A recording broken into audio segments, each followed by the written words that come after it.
Hello everyone. Welcome to another episode of the weekly download. I hope you're having a great day and you've been well and everything is going amazing in your life.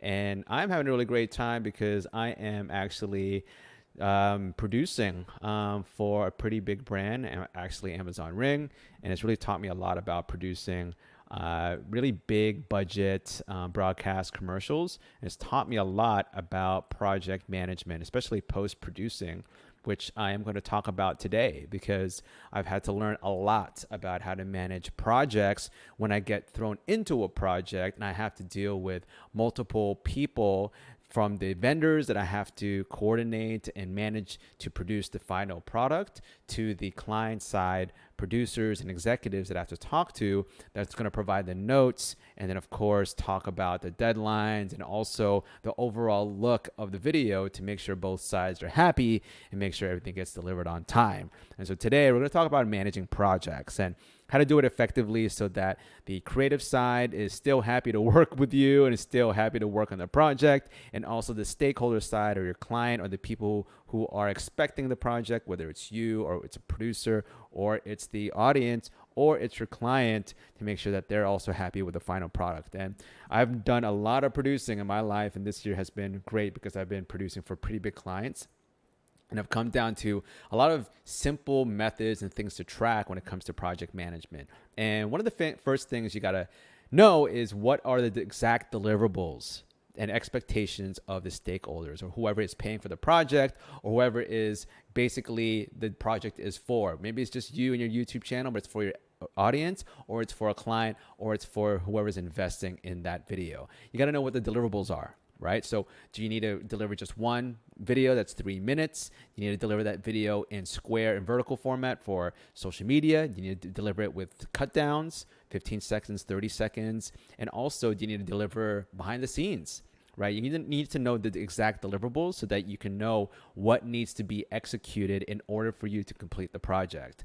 It's pretty obvious, but sometimes people forget to really clarify the deliverables. And at the very end with the client, they ask for 15-second and 6-second cut downs and behind the scenes footage. And you're just stuck asking, what are you talking about?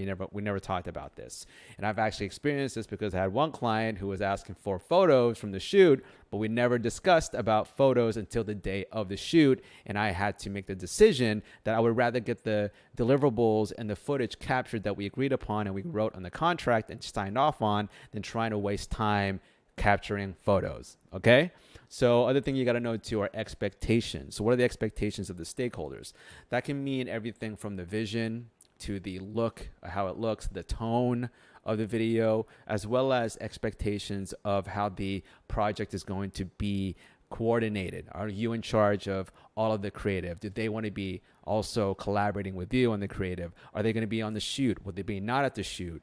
All the expectations need to be figured out beforehand so that you're not stuck in a situation where one side is doing something or expects something that the other side doesn't, and then you're left with a communication problem.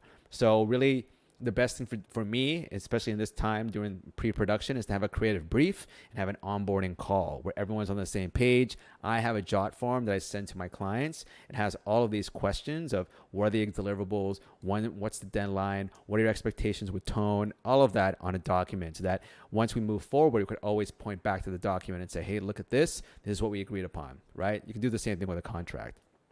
The next thing you need to establish are the deadlines and the milestones. Okay, so when is everything due? That's pretty obvious, right? But sometimes deadlines do get pushed. So you got to know what the hard deadlines are. Okay, when are they posting it so that they have their social media campaign for June? Or when do they post it when it's going to make it for Thanksgiving, Black Friday weekends? You need to get it done before then.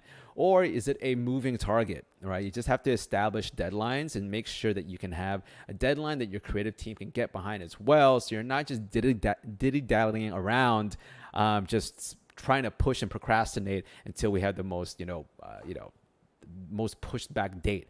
So what you want to do is establish deadlines and also milestones. So milestones are those moments before the deadline that you want to deliver something in order for you to know that you're on time. So milestone is like, getting the first cut or the shoot. Like we're going to schedule the shoot a month before we deliver. right? Or milestones of casting, the milestones of renting the equipment, milestones of coordinating the casting, all of that.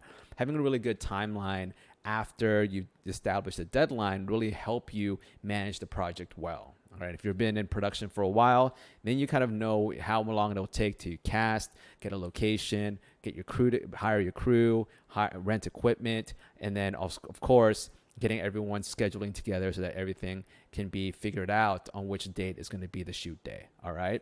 So deadlines, milestones, pretty self-explanatory.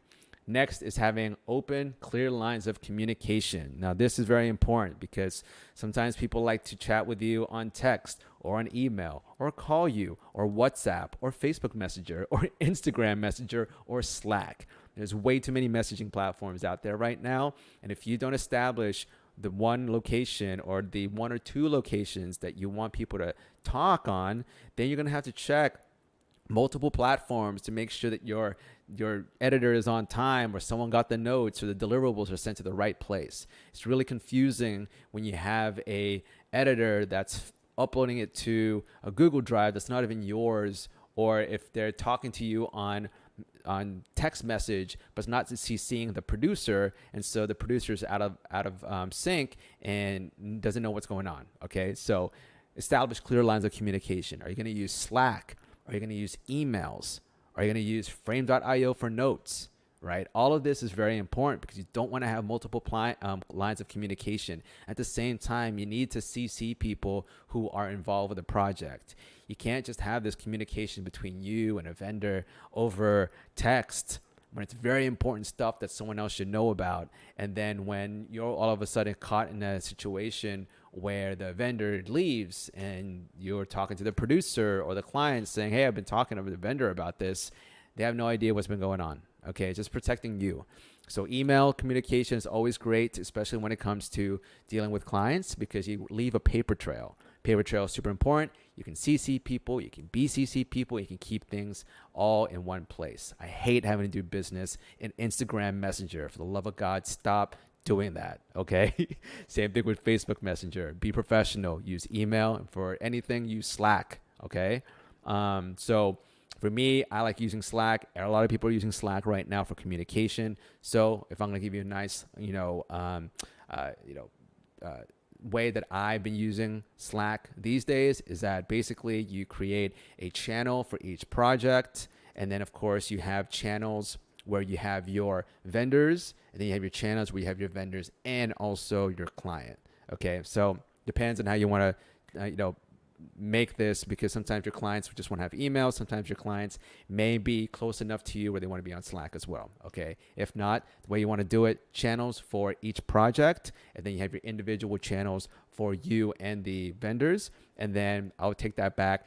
Don't have your clients on Slack, have them on email and communicate with them on email. Okay, Slack is really easy for me. You could use any other messaging program, but just don't have multiple messaging programs, right? Because what happens is you're going to lose out on a lot of correspondence, and you're going to have too many apps open at the same time, okay? And then there is organizing your correspondence, documents, and deliverables all in one place. So this comes out to post, but also pre-production as well. We're going to keep your mood board. We're going to keep your creative brief. We're going to keep your script. How about your call sheets? How about the contact information for your crew? How about your post vendors? Where are your vendors? Where are people going to submit their invoices? How are people going to upload their cuts, right? So how are we going to send files to color? How are you going to get files from color? How are you going to send color files to sound, and all of that? And then, of course, at the very end, how are we going to deliver the last couple, the deliverables for the client, right? Is it going to be on a hard drive? Are you going to send them a thumb drive? Are you going to upload it to Google Drive, Dropbox, whatever it is? You need to establish this, because you don't want to be using WeTransfer for really big productions, because WeTransfer has a 2 gigabyte limit and one week expiration date. Okay, so get yourself a Google Drive. Everyone uses Google Drive, that or Dropbox. I hate Dropbox. Use Google Drive.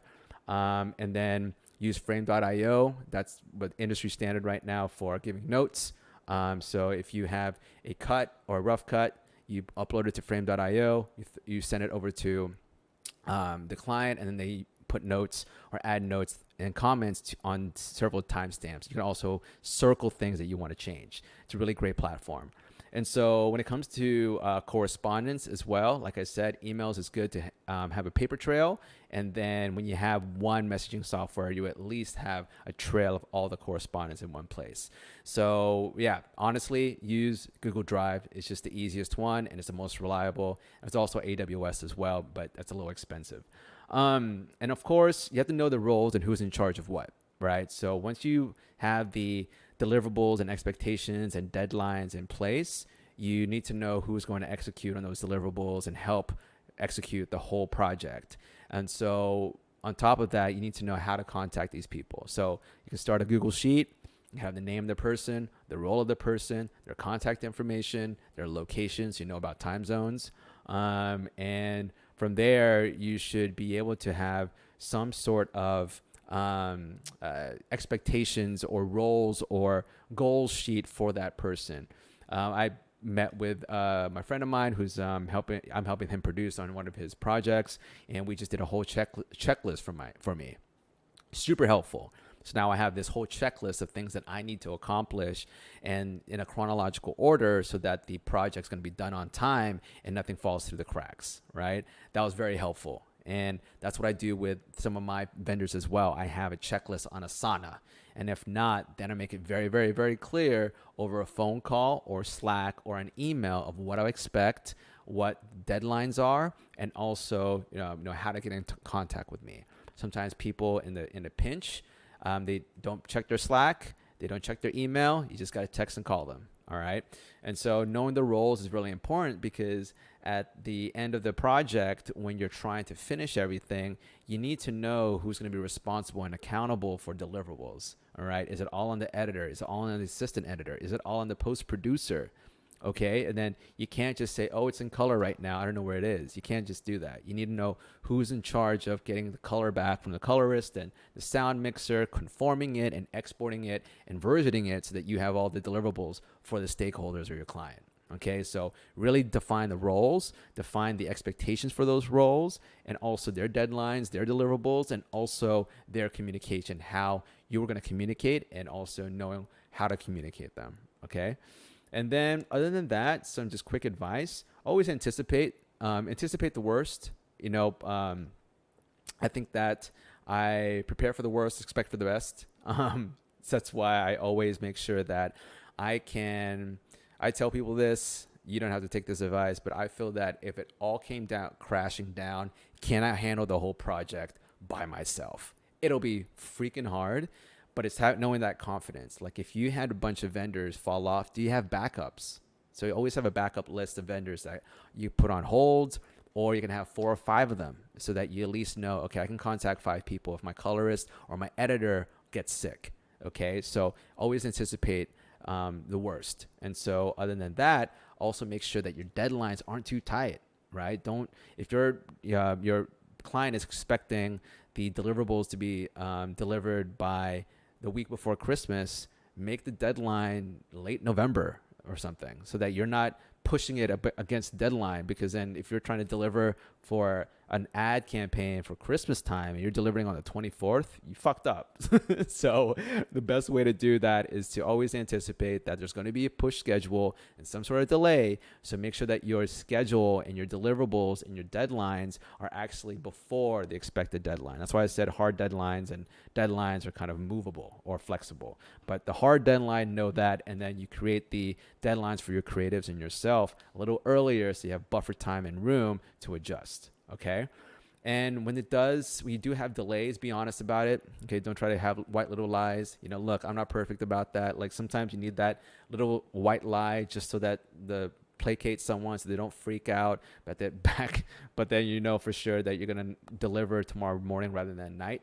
So what you really want to do is just be honest when it's a huge delay. Like if you find out that your colorist or your sound mixer or your editor has fallen sick or has an emergency, you got to let the client know. And then of course have that backup list of editors ready to go so that you can let the client know, look, somebody is basically sick. The editor is sick. I need to find somebody else. They had all the footage. We need to conform the footage and transfer it, whatever it is. And so there will be a delay. Okay, it's okay to be honest. If they're pissed, it's better that they're pissed now than you delivering something late and you're lying about the deadline being on time. All right, just be honest, and then be clear on expectations at the very end when it comes to the vendors you're dealing with in post and actually throughout the whole production. Is that you got to be very clear on not the expectations about what they should do, but your own expectations. Like you expect them to be on time. You expect them to actually also be very professional when they talk to the client.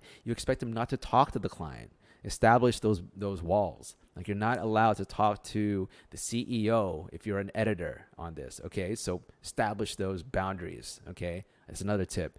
Establish boundaries. You can't have the vendors all talking to each other without you knowing. Okay, you need to know what's going on with color and sound and finishing VFX without them just like handling everything, or else you're gonna be stuck in a situation where you don't know there's trouble brewing. So always have boundaries. Know who's in charge of the communication and who's in charge of teams, and really just don't have your vendors talk to the client. It's just not a great way for you to come off as professional. Be that professional, the gateway for the client and the person who's in charge of everything and all the problems. Okay. And then other than that, follow up with people who are delivering late. Look, I'm a creative. I'm getting followed up with one of my friends who we did a spec shoot together, and she's always on me. And it's saying, look, I did a spec shoot, so I've got a lot of projects on my plate from paid clients. But I really appreciate her follow-up because I can tell that she's a great producer and that she's someone that wants to get things done within like a reasonable amount of time. I just don't have the time right now, but I appreciate her follow-up. And the funny thing is I do the same with my people and my vendors, so I can't hate on her. So the way I like to do that is, follow up daily, do it in a way where it's not aggressive or accusory. Like you can't just accuse someone like, hey, it's your fault that we're delayed. And don't always blame people. Take responsibility for yourself. And when you're dealing with creatives, you always want to make sure that they feel appreciated. Okay, if they're late on something, hey, just tell them, look, I appreciate your hard work. I really know you're talented. If you need any help, let me know.